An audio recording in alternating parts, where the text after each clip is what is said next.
Auditeur que je suis, profite de cette occasion solennelle pour vous remercier pour un sursaut patriotique du football m'a exhorté à me porter candidat à la présidence de la Fédération guinéenne de football.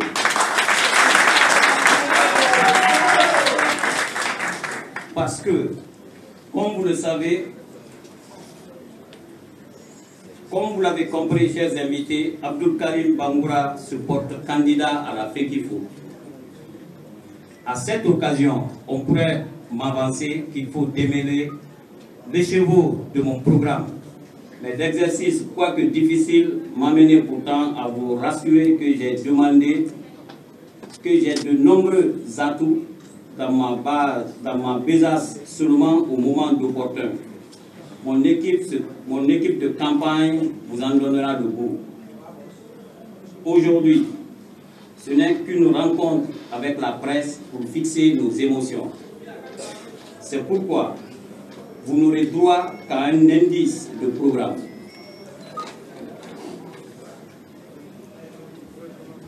Avec votre permission, avant de vous parler de ce que je compte faire une fois à la tête de la FEKIFO, grâce à vous et à Dieu, je veux vous remercier, surtout vous exprimer ma totale gratitude en ces instants de valeur et de promesse.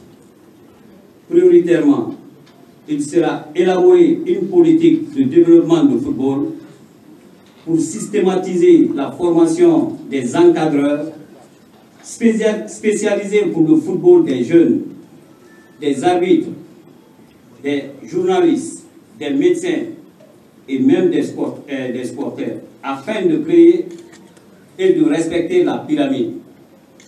À l'issue, il s'agira de permettre au plus grand nombre de jeunes pratiquants d'être pris dans un système de formation qui permettra aux apprenants de recevoir une formation scientifique dans l'apprentissage du jeu, pour nous éviter désormais les ruptures entre les générations de footballeurs.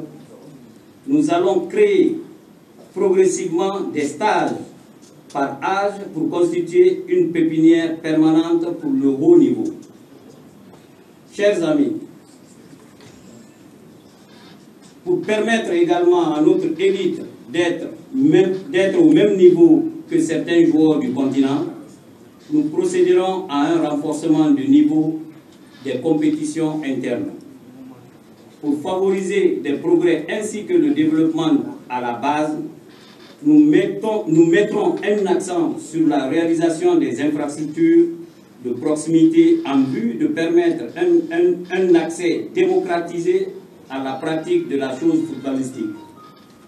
Avant de parler des ressources, évoquons le nouveau champ de confrontation qu'est le football féminin. Pour votre information, une partie de la subvention que la FIFA accorde aux différentes fédérations nationales doit obligatoirement servir pour le développement du football féminin.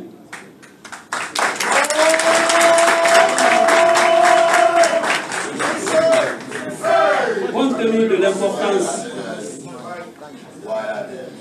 que les instances internationales accordent à cette catégorie de compétition, j'y veillerai personnellement.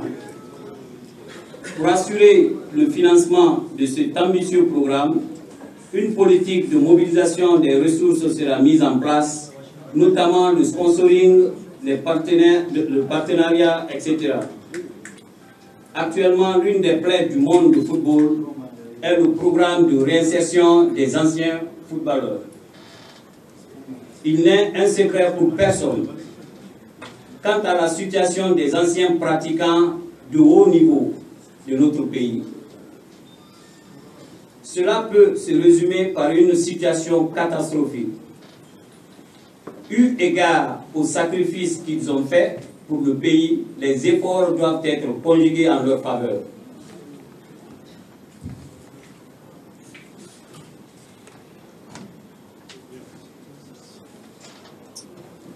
Là, je m'adresse aux tombeurs de stade, à nos aînés qui ont fait la fierté du football guinéen, je m'adresse à mes frères avec qui j'ai mouillé le maillot, avec qui j'ai partagé joie et peine. Notre place n'est pas à la retraite, mais bien à l'action et au développement du football de notre pays.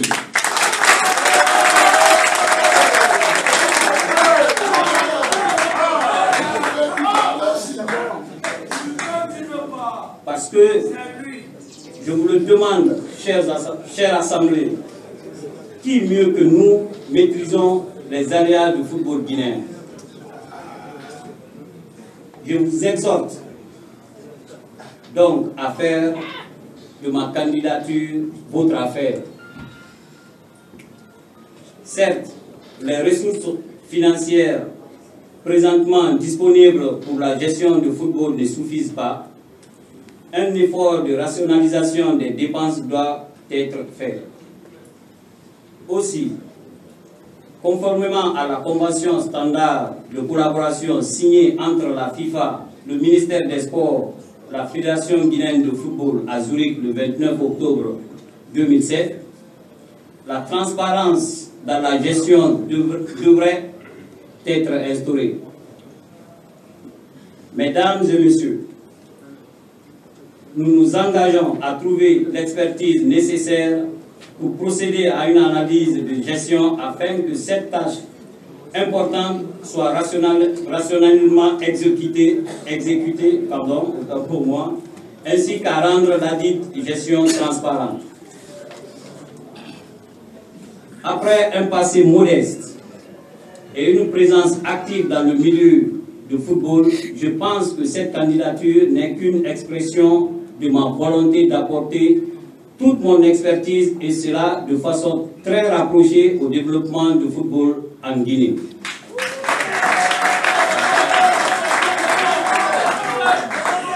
Avant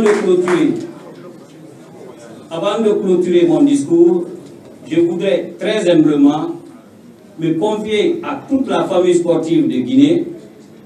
J'invite à soutenir mon programme quant au quatrième pouvoir qu'est la presse.